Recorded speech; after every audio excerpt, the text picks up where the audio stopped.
ఆనందంగా ఉందమ్మా, చాలా సంతోషంగా ఉన్నాను. 6 సంవత్సరాల తర్వాత వచ్చినది, బాగుంది ప్రసాదం. ఊహించలేదు మేడం, వస్తుందని ఊహించలే. ఇవాళ వచ్చేసి ఊహించకుండా వచ్చేసింది ఇవాళ.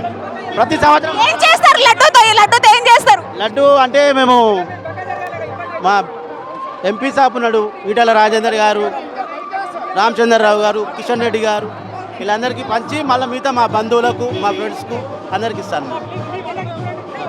మొత్తానికి ఇదే పరిస్థితి మనం చూస్తూ ఉన్నాము. 35 లక్షల రూపాయల వరకు కూడా లడ్డు ధర పలికింది. ప్రస్తుతం మనం చూస్తూ ఉన్నాము. ఇక్కడ లడ్డూని తీసుకొని ఇక్కడ ఉన్నటువంటి టెంపుల్కి వెళ్తారు. ఆ తర్వాత ఇక్కడ నుంచి బాలాపూర్ గణనాథుడు వినాయక సాగర్కు పయనమవుతూ ఉన్నారు.